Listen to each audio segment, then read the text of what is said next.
Hello Legacy students, Marsh here. So today we're going to start our new unit on special functions. What we're going to first start with though is a very important conversation and something that's going to continue throughout this class, which is domain and range of a continuous or a non-discrete function. You're going to want two different colors of like markers or two different pens, like two different pens or something like that, and then a sheet of graphs as well. You're learning targets. You can identify the appropriate domain and range given a graph. You can write them also in interval notation, and then we're also going to look at how to find domain algebraically in case you're not given a graph. That's definitely important as we continue up into our math career, especially like in calculus and pre-calc. So, remember, long ago, we talked about domain and range beginning of this year, and in domain, remember guys, was our x values, range was our y values. Now, this was of a discrete graph because it's ordered pairs, like the dots that are not all connected. So, domain range from a graph that is continuous, we cannot list all the possible x and y values. So to list that, we're going to use an interval of values. So when we look at a graph and read what it says in terms of x and y, domain, remember guys, is left to right, because we read left to right, but range is bottom to top. So always think you're going to go negative to positive. Now, what does it mean to be an interval notation? Well, interval notation is kind of used when we're writing domain and range, and also just to represent a particular part of a number of values. So some stuff to keep in mind. Parentheses are used for open dots. So if we have an open dot on the graph, we're going to use a parenthesis. Remember guys, long ago, open dots were the less than or greater than symbol, if you remember that kind of idea. Brackets are used when you're using a closed dot. And if a line goes on forever, we're going to consider it going to infinity in that direction. I'll show you what this means. Domain and range is more of a I can see what you're doing rather than I can take notes on it. So right here we have domain and range of these graphs. So we're going to first identify the domain. So what I'm going to do, I'm going to take one of my markers right here, and I'm going to figure out how far left does this graph go and how far right does this graph go. So notice this circle right here is my graph. So it goes, oh, that's not a very good color. Probably should pick something like red maybe. Will red work? There we go. So my graph goes from there and then it goes all the way over here. Notice guys, it's not covering any other x values. So that is my domain. My domain, I'm going between 0. Notice how I'm hitting on 0 though. So that would be a bracket on 0. And then I am going until 1, 2, 3, 4. Now I am hitting on 4 as well. So I'm going to say from 0 to, the comma is like a 2, 4, and another bracket. So that's me saying I'm going from 0 to 4. Now let's take another color. What looks really nice? Let's use this bright green. And I'm going to do my range now. So bottom and top of my graph. Notice guys, it's starting at 0 here for my range. So my range is between 0, but notice guys, it is hitting on 0, so it is included in our range. And we're going up to 1, 2, 3, 4. So my range is from 0 to 4, including. So these are me saying I am including those values. Okay, let's try this next one here. So I'm going to swap colors here. Back to my red. Let's do our domain. So now first notice this guy's going to keep on growing bigger and bigger and bigger. He's going to keep on growing out, out, out, out, out. So notice guys, ultimately all the way off this graph, off my screen right now, this is going to keep growing over. So notice he's going to go off to negative infinity because this is the negative x values. So over here would be negative infinity. I can't really draw a line for him because he's just going to keep on growing out. Same way in this direction. So he's going to keep on growing to negative infinity and positive infinity. So my domain for him would be from negative infinity to positive infinity. He's going to keep growing this way and he's going to keep growing that way. We cannot prevent him. We can't like say, well, you're only going to cover this amount, because he's going to keep on opening up, up, and he's going to keep on going. Now notice with my infinities, you're going to use parentheses. You're not going to use brackets on infinity, because technically can't really hold infinity, can't really include it, because there's always one more number if you want to get into that kind of argument. Range, notice, I'm going to keep going this way, right? So I'm going to go from negative infinity, because he's going to keep going down, down, down, down, down. So my range would be from negative infinity to, notice he's going to keep going up, up, up, up, so infinity. Domain and range are exactly the same on that particular graph. Let's try another one here. So I got my domain first. Well, this guy's going to keep on opening up, up, up. So he's going to go off to negative infinity. This guy can't really draw a line either because he's going off to positive infinity. So my domain would be from negative infinity to infinity. But my range, this range looks a little different.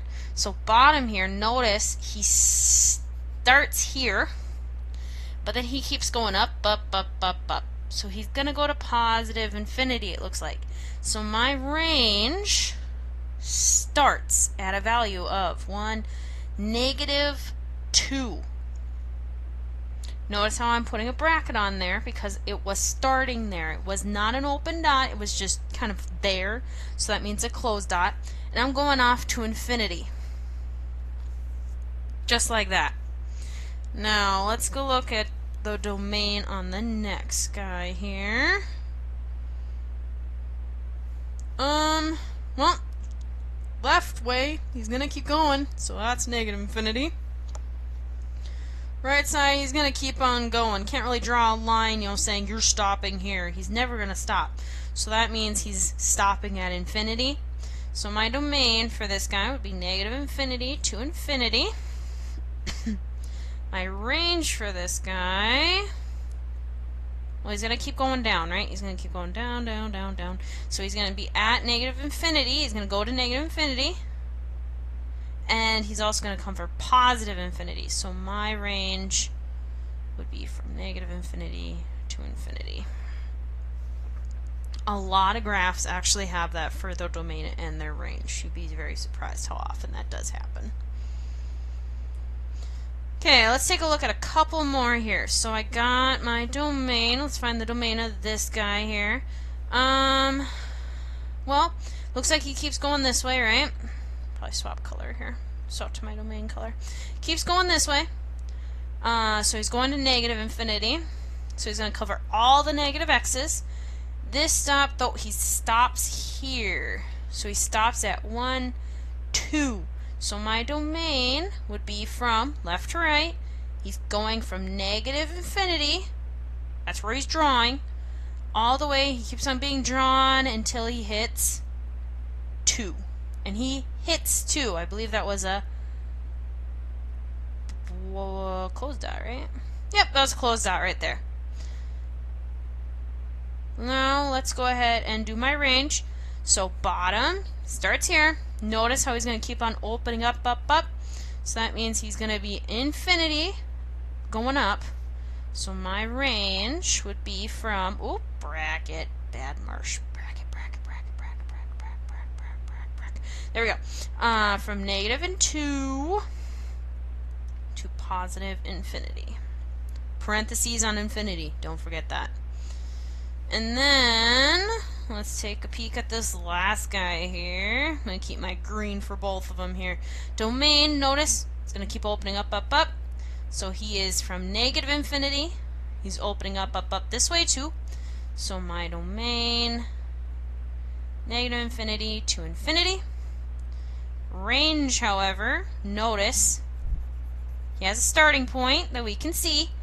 at 1, 2, 3, negative 4, including it, because it's covering that. And it's going to keep going up, up, up, up, up, to infinity.